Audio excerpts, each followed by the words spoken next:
오늘이 창조절 마지막 주일 되고요. 다음 주일부터는 우리 대림절 기간에 이제 들어가게 됩니다. 성탄절을 준비하면서 대림절 기간이 시작됩니다.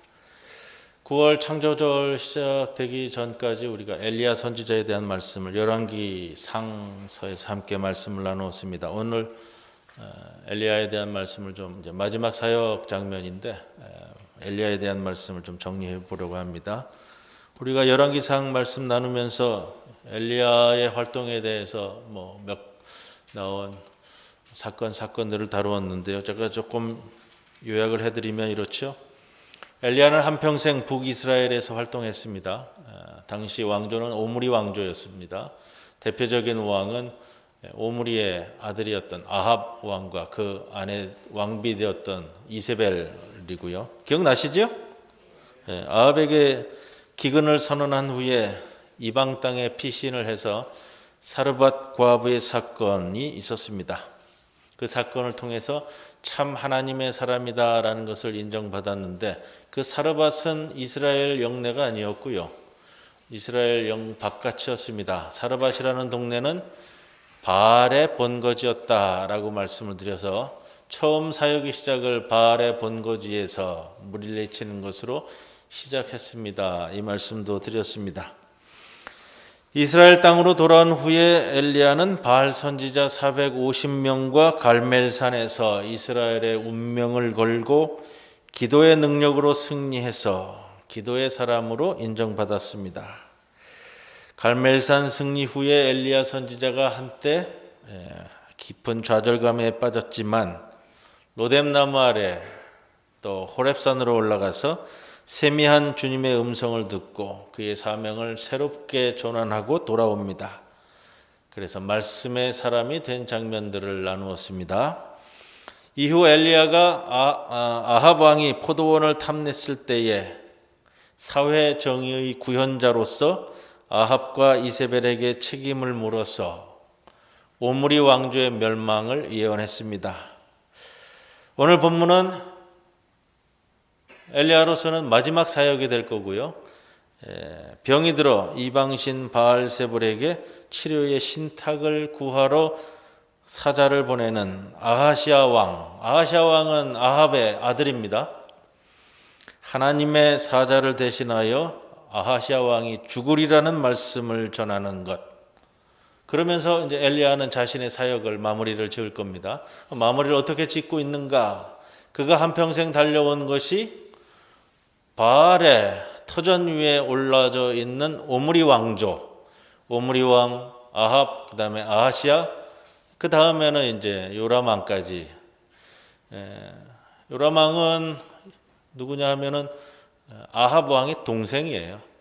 그래서 아합 왕의 아들인 아하시아가 왕위를 얻었다가 후사가 없어서 마지막에 이제 다시 작은 아버지 한 채로 왕위가 옮겨갔다가 오므리 왕조는 거기서 이제 멸망을 합니다. 자, 오늘 본문으로 들어가기 전에 열왕기상 맨 마지막 부분인데요. 열왕기상 22장 51절, 52절을 보시면 아합과 이세벨의 아들인 아하시아 왕에 대한 평가를 먼저 주고서는 열왕기상이 끝맺음을 하고 있습니다. 이렇게 됩니다.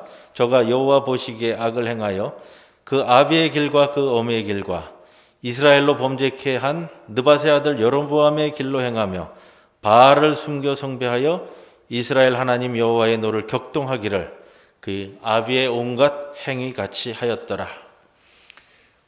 이 아하시아 왕에 대한 평가를 두 줄로서 요약을 하고 있지만 다 들어가 있습니다. 아합과 이세벨의 아들로서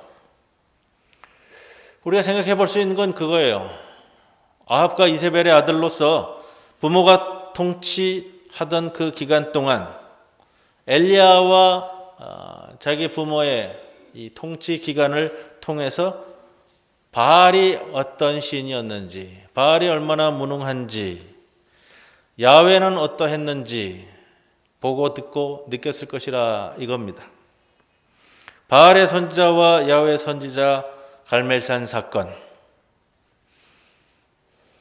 엘리야 평생의 사건인데 아하시아 왕이 평생에 이것을 어린 시절부터 보아왔을 터인데 부모의 죄를 여전히 답습하고 있다라는 겁니다.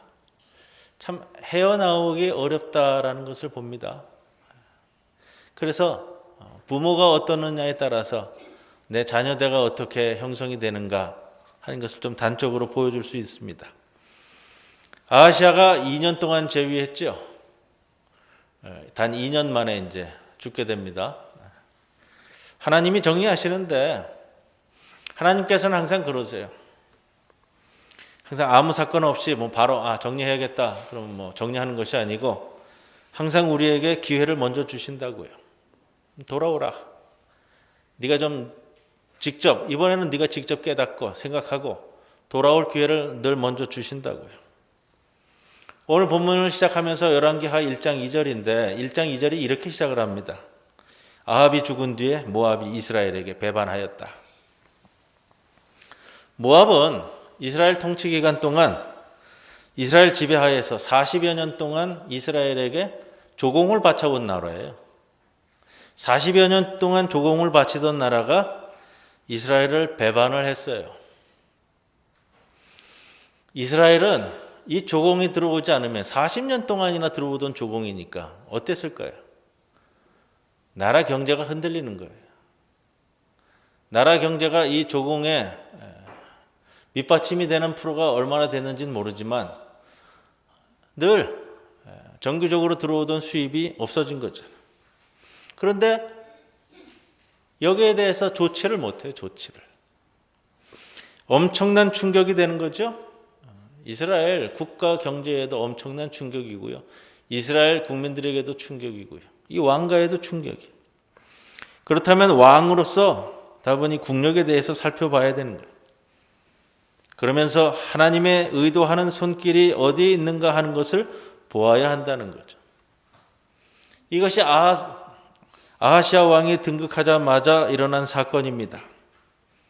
아하시아는 하나님 앞에 엎드렸어야 된다라는 것을 던져주고 있어요. 그의 행위가 어떻기 때문에 아버지 아합 왕, 어머니 이세벨의 심령이 아니라 하나님 아버지의 마음을 헤아려야 한다라는 것을 먼저 던져주고 하나님께서 시작을 합니다. 그래서 열왕기하 1장 1절이잖아요, 이게. 성경의 한 권이 새로 시작이 된다고요? 성경의 한 권이 새로 시작이 되는데 1장 1절이 떡하니 이 말씀이에요. 모압이 이스라엘을 배반하였다. 이게 열왕기하 1장 1절에 왜 놓여 있는가 하는 것을 우리에게 보여주는 거예요. 우리에게도 마찬가지예요. 우리에게 무슨 일들이 벌어졌을 때 하나님께서 무슨 말씀을 하려고 하시는가 집중해야 된다는 것이죠. 아하시아가 이를 알지 못했어요. 자신이 왕으로 있는 국가가 이렇게 추락을 하는데도 불구하고 쳐다보지 못했다는 거예요. 그러자 하나님께서 바로 이제 국가의 추락에 이어서 한 개인의 추락까지 보여주시는 거예요. 오므리 왕조의 멸망을 하나님은 엘리야를 통해 알리셨는데 그래도 되돌릴 수 있는 길을 먼저 제시하셨던 하나님, 이것이 안 되자 2절 말씀을 보면 아하시아가 사마리아에 있는 왕궁 2층 난간에 앉아있다 떨어져서 병이 들었습니다. 2층에서 난간에서 떨어졌는데 이 병이 생각보다 더 심각했던 것 같아요. 낫지를 않는 거죠. 2층에서 떨어졌는데 물론 책상 위에서 떨어져서 죽는 사람도 있어요.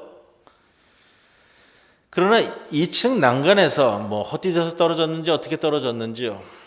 아직도 젊은 왕인데 낫지를 않아요. 혹 죽을 것 같은 마음이 든 거예요, 지금.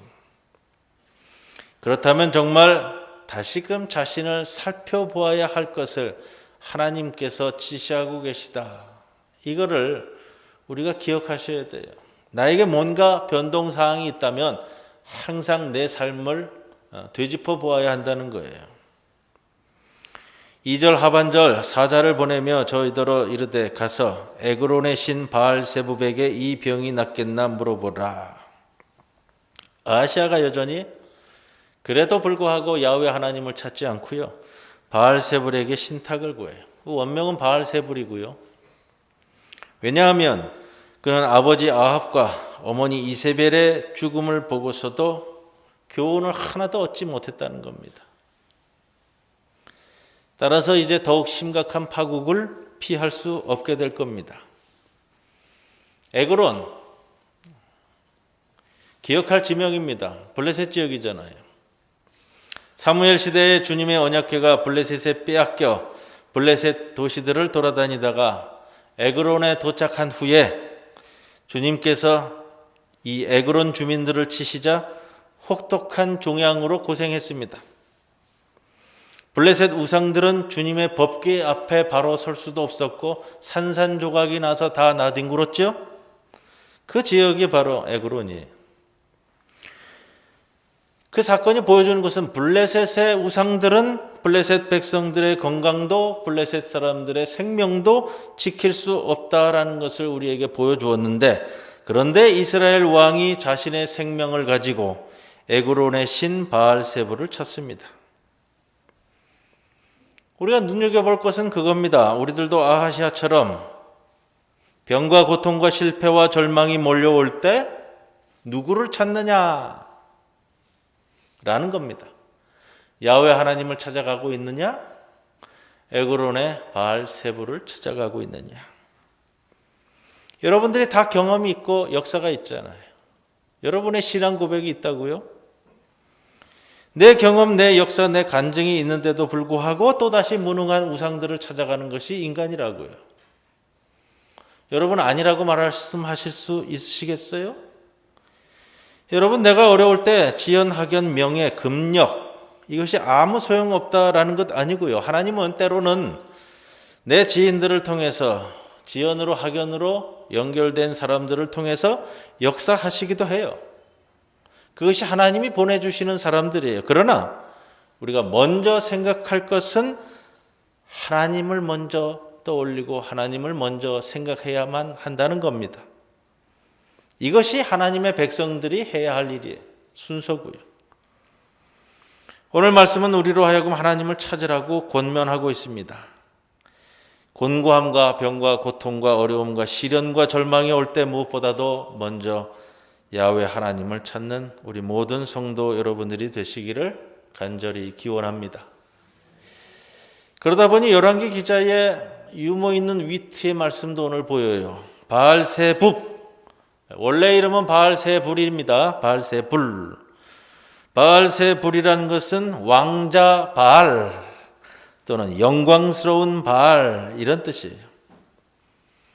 신약성경 마태복음 10장에도 바알세불이 악마의 두목으로, 사탄의 두목으로, 귀신들의 두목으로 등장을 합니다. 바알세불을 오늘 열왕기 기자는 바알세붑으로 바꿔 부릅니다. 하나를 바꿨어요. 알파벳을 L자 하나를 B자로 바꿨습니다. 바알세붑은 무슨 뜻이냐 하면 똥파리의 주라는 뜻이에요. 똥파리 왕자라는 뜻입니다. 의도적으로 열왕기 기자가 아하시아 왕과 바알을 조롱하고 있어요. 아하시아 왕이 에그론에 있는 똥파리 왕자에게 사신을 보내 자기 운명을 점치고 있다. 이제 아하시아가 왕의 사자를 바알세불에게 보내는 것처럼 하나님께서는 엘리야를 왕에게 보냅니다. 그래서 두 사신이 충돌을 해요. 이 두 사신의 충돌 사건이 오늘 본문에 거의 전면을 다 차지하고 있습니다. 왕의 사자와 하나님의 사자가 충돌한다면 어떤 일이 벌어지는가? 이스라엘의 하나님이 없어서 너희가 에그론의 신 바알세붑에게 물으러 가느냐? 라는 질문은 통렬한 질문입니다. 아하시아는 바알에게 물으러 사자들을 보내지만 엘리야가 중간에 아하시아의 사신들을 낚아채버립니다. 왕의 사신과 하나님의 사신이 서로 부딪힐 때 누가 이길까? 왕은 지상의 모든 권세를 지니고 있는 사람이고 선지자는 이 세상에서 가진 것이 말씀밖에는 없는 사람. 정말 이 세상에서 선지자가 왕의 권세를 꺾을 수 있을까? 말씀을 가지고. 그러나 오늘 본문을 보면 두 사신들이 서로 충돌할 때마다 아하시아의 사신들이 계속해서 침몰하고 맙니다. 왕이 죽을 것이다 라는 말을 두려움 없이 지체 없이 그 말씀을 바로 전달하고 있는 엘리야 선지자. 철저히 복종하는 모습을 그의 사역 마지막 부분에서 볼 수 있습니다. 그 전에 좀 두려움이 있었잖아요. 좀 주저함이 있었다고요. 이 말을 전하는 것이 그리 쉬운 게 아니잖아요. 왕에게 너 죽을 거야. 하나님께서 너 이제 죽는다고 했어. 선지자도요, 어디 가서 좋은 말, 회복의 말, 부흥의 말을 전하는 게 좋잖아요. 그런데 너 죽을 것이다 라고 전하는 것이 개인적으로도 속 편하겠냐고요. 엘리야의 마지막 사역에서는 엘리야의 이제 깊어진 신앙의 내공을 봅니다. 변함없이 주님의 사자의 지시를 따르며 철저히 복종하는 선지자의 모습을 봅니다. 5절 말씀에 사자들이 왕에게 돌아오니 왕이 이르되 너희는 어찌하여 돌아왔느냐? 한 사람이 올라와서 우리에게 이르되 여호와의 말씀이 네가 올라간 침상에서 내려오지 못할지라 내가 반드시 죽으리라 하셨다 하라 하더이다. 엘리야가 분명히 사형 선고를 내리죠. 선택의 여지가 없는 겁니다. 왜? 여호와의 말씀이기 때문에. 왕이 사신들을 보냈는데 사신들이요, 왕이 그들에게 맡긴 임무를 유기했어요. 가다가 돌아오잖아요. 함흥차사가 되더라도 가야 되는데 이 사신들이 그냥 중간에 돌아와 버려요. 굉장히 좀 이례적인 일인데 끝까지 왕명을 수행하는 자들이 왕의 사신들이잖아요. 엘리야가 돌려보냅니다. 근데 또 그 말을 들어요. 왕은 자신의 사자들을 이렇게 돌려보낸 자가 과연 누구일까? 이들이 어땠길래 정말로 왕명을 어기고 다시 돌아왔을까 궁금했습니다. 사신들이 말하기를 8절에 그는 털이 많은 사람인데 가죽띠를 띠었습니다 합니다. 왕이 가로되 뭐라고 얘기하죠? 그는 디셉 사람 엘리야로다. 왕이 안다는 거예요. 그 이야기만 듣고도. 단번에 듣고 그가 엘리야 선지자임을 알았습니다. 다 안다는 거예요. 이게 우리에게 무섭게 다가오는 거예요. 아하시아 왕이 몰랐다는 거 아니에요. 자기 부모 때부터 있었던 아합 왕과 이세벨 때부터 있었던 그 소문의 소식 다 안다는 거예요. 모르는데 안 하는 것보다요, 여러분, 아는데 안 하는 것이 더 무서운 일이에요. 아하시아 왕은 다 알았어요. 9절 이하로 가면 이제 제2라운드가 시작이 되죠. 왕이 자신의 사신을 낚아채어 돌려보낸 엘리야에게 50부장을 보냅니다. 50명의 부하들과. 50부장은 50명의 부하들을 데리고 있는 직업군인이었기 때문에 상당히 높은 장교였을 것인데 우리가 생각하는 것보다 더 높았을 겁니다. 왜냐하면 왕의 친위대의 50부장이었기 때문에 일반 군대의 50부장보다는 훨씬 높았을 겁니다. 엘리야는 산꼭대기에 있었고요. 왕이 보낸 첫 50부장은 엘리야에게 9절에 이렇게 이야기합니다. 하나님의 사람이여 왕의 말씀이 내려오라. 원문을 좀 더 직역하자면 하나님의 사람이여 내려오라는 명령이 좀 거칠게 이루어졌습니다. 이 명령이 또 대단히 위협적이었고요. 만약 듣지 않으면 50명의 군사를 통해서 군사적인 행동을 곧바로 취하겠다라는 것도 암시하고 있습니다. 그렇기 때문에 군인들을 50명을 보냈죠? 아니면 그냥 문관들을 보냈을 겁니다. 군인들을 보낸 것을 분명히 위협을 깔고 있음을 알 수 있는 거고요. 실제로 엘리야를 죽이기 위한 것은 아니었겠는가? 왜냐하면 이런 게 있었어요. 예언자를 죽이면 그 예언이 취소되는 걸로 여기는. 그렇기 때문에 자신이 죽으리라는 예언을 취소시키기 위해서는 그 예언의 말을 선포한 예언자를 죽여야 한다라는 그런 의도가 숨어 있을 수도 있습니다. 엘리야는 10절에 내가 만일 하나님의 사람이면 불이 하늘에서 내려와서 너와 너의 50인을 살을지로다 라고 대답합니다. 그리고 하나님의 사람 엘리야의 말씀은, 여호와의 말씀은 그대로 이루어집니다. 오늘 1장 사건에서 반복되는 것이 그거예요. 여호와의 말씀이 어떻게 진행되었는가. 그들은 이미 엘리야가 하늘에서 불을 내려 갈멜산에서 모든 재물을 태웠던 사건을 알았어야 합니다. 두 번째, 자신의 친위 부대원 중 첫 50명을 태운 것만 해도 왕으로서는 충분하지 않았던 것 같습니다. 출애굽의 바로처럼 마음이 강팍하여 하나님의 무서운 심판을 보고도 아무런 교훈을 받지 않으면 항상 동일합니다. 가나안 신화에서는 바알이 농경신이라고요. 기억나시죠? 풍요의 신입니다. 농경신이기 때문에 다산의 신입니다.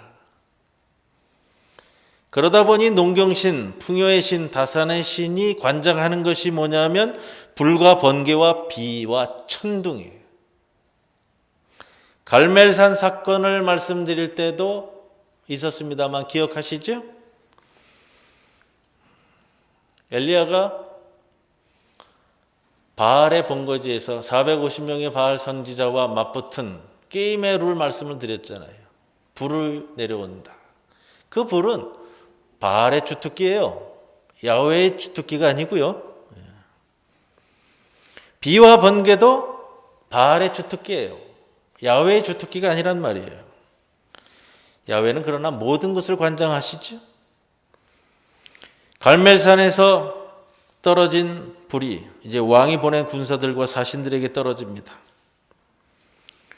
첫 50부장은 어쩌면 엘리야를 하나님의 사람이라고 부르면서도 하나님의 사람이라고 믿고 있지는 않는 것 같습니다. 하나님의 사람에게서 하나님의 말씀을 들으려고 하지 않고 오직 자기가 받은 정치적인 명령만 엘리야에게 떠들어댑니다. 자기 부하 50명을 믿고 고압적으로 엘리야를 대했습니다. 아하시야 왕은 두 번째 50부장을 보내죠. 두 번째 50부장은 엘리야에게 와서 속히 내려오라고 명령합니다. 속히 내려오라. 다급하게 재촉합니다. 그러나 문제는 엘리야 선지자는 하나님의 사신이라는 데 있습니다.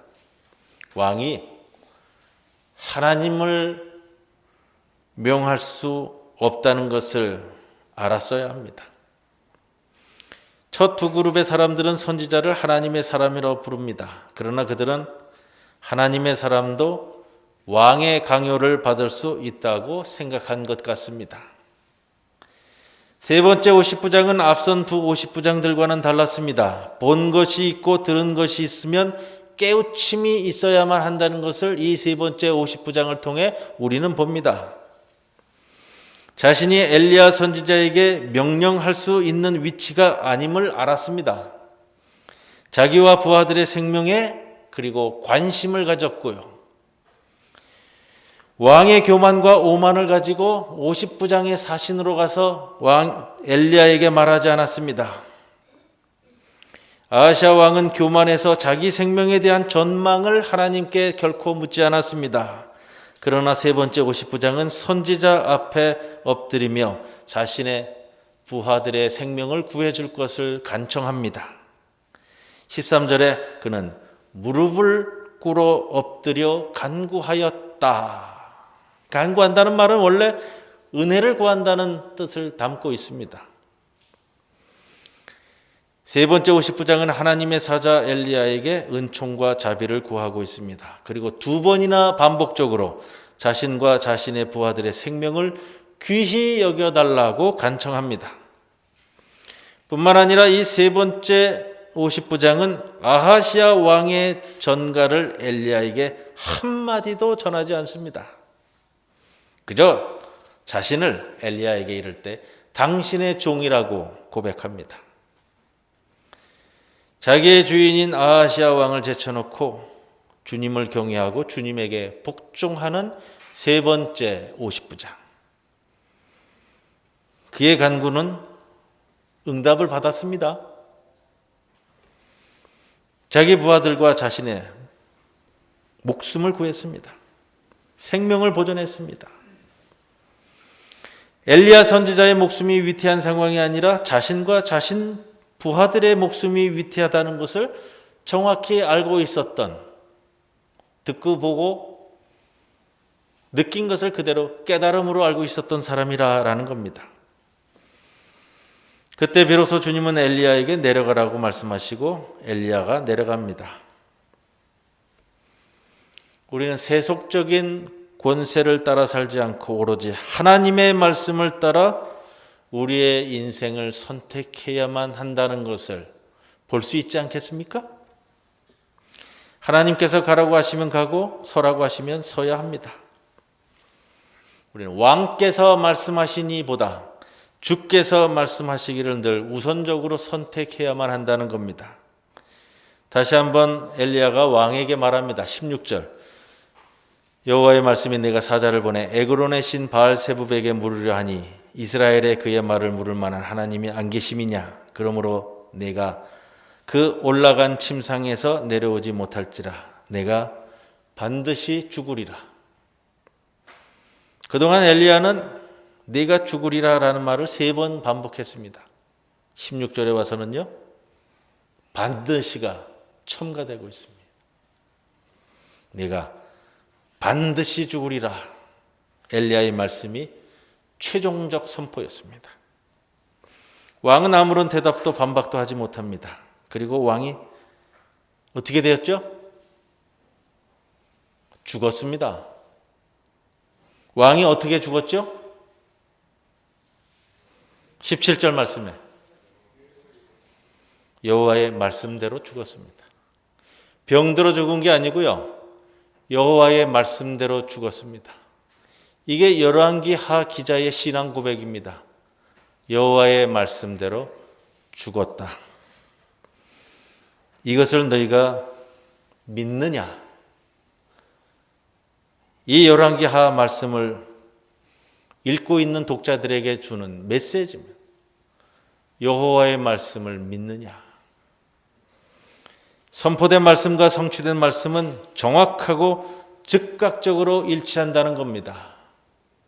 이것이 바알이 판치는 세상에서 엘리야 선지자가 평생을 선포해야 했던 말씀의 결론이라는 거예요. 여호와의 말씀 그대로가 이루어진다. 열왕기 기자는 아하시아의 생애를 다음과 같이 마무리합니다. 왕이 엘리야에 전한 여호와의 말씀대로 죽고 그가 아들이 없으므로 여호람이 그를 대신하여 왕이 되었다. 아하시아 왕에게는 아들이 없었습니다. 후계자가 없었다는 거예요. 아들이 없었다, 후계자가 없었다는 것은 미래도 없다는 겁니다. 오므리 왕조, 오므리 집안은 누구를 섬겨왔죠? 바알을 섬겨왔습니다. 바알은 다산의 신이고요, 풍요의 신이에요. 몇 대를 걸쳐서 오므리 왕조가 다산과 풍요의 신이었던 바알을 그렇게 다 섬겨왔는데 후손 하나 얻지 못하고 대가 끊겼다는 거예요. 그걸 너희가 보느냐라는 거예요. 에그론의 그때의 법계의 사건을 기억하지 못한다면 오늘 후손 하나 얻지 못하고 2년 만에 죽어 나자빠지고 있는 아하시아 왕을 너희가 보아야 되지 않느냐. 이게 엘리야와 오므리 왕조의 싸움의 결론입니다. 왕은 한 대를 더 가요. 왜냐하면 아하 왕이 심판을 늦췄던 사건으로서 은전을 베품 받은 것이 있잖아요. 우리 지난번에 한번 말씀을 드렸습니다만. 그래서 아하시아 왕은 왔고 그 다음에 여호람 왕, 뒤에는 요람 왕이라고 표현되는데 같은 왕이에요. 그건 아하 왕의 동생입니다. 아하시아 왕이 후손이 없었기 때문에 자기 작은 아버지한테로 이 왕위가 갑니다. 그리고 이제 마지막 쿠데타에 의해서 죽게 되는데, 작은 아버지로 왕위가 넘어간다는 것은 후퇴한다는 것을 뜻하는 거예요. 아들로 이어지는 것이 아니고요. 다산의 신 바알을 열심히 섬겼지만, 몇 대에 걸쳐서 그렇게 열심히도 섬겨왔지만 후손 하나 얻지 못하고 끊어지는 이 가문을 보았느냐? 엘리야 선지자는 오늘 그 열왕기상 17장부터 오늘 여기까지 달려왔습니다. 1장까지 달려오면서 바알을 섬기면 이렇게 끝나더라. 그러나 여호와의 말씀대로, 오늘 제목입니다. 여호와의 말씀대로. 바알을 섬기는 자의 이 가문의 종말을 엘리야는 우리에게 선포해 주었습니다. 그러나 여호와의 말씀대로 그 말씀은 어떻게 이루어지는가를 우리에게 강조해 주고 있습니다. 오늘 창조절 마지막 주일을 맞이하면서요, 우리 성도 여러분, 내게 주신 하나님의 말씀이 있습니다. 그 말씀은 꼭 말씀대로 이루어짐을 우리가 바라볼 수 있고요, 그 소망을 지금은 곤고하더라도 늘 끝까지 붙잡고 가는 우리 모든 성도 여러분들이 되기를 주님의 이름으로 간절히 축원을 드립니다. 고마우신 아버지 하나님, 한 해를 열심히 달려왔습니다. 누가 보아도 곤고하고 어렵고 힘든 가운데 있지만 주님의 말씀만을 붙들고 지금까지 달려왔습니다. 주여, 우리와 함께 하여 주시고 또한 새로운 한 해도 준비할 수 있는 은총을 허락해 주옵소서. 엘리야가 그 평생을 달려오며 쌓아온 그 말씀의 증거를 우리 가슴에, 우리 품에 안고 다시 달려갑니다. 아버지 하나님, 주의 말씀은 정확무오하고 일치하며 항상 우리의 삶의 이루어짐을 통해 그 열매를 맛볼 수 있음을, 그 소망을 잊지 않게 우리를 인도해 주옵소서. 예수님의 이름으로 기도드리옵나이다. 아멘.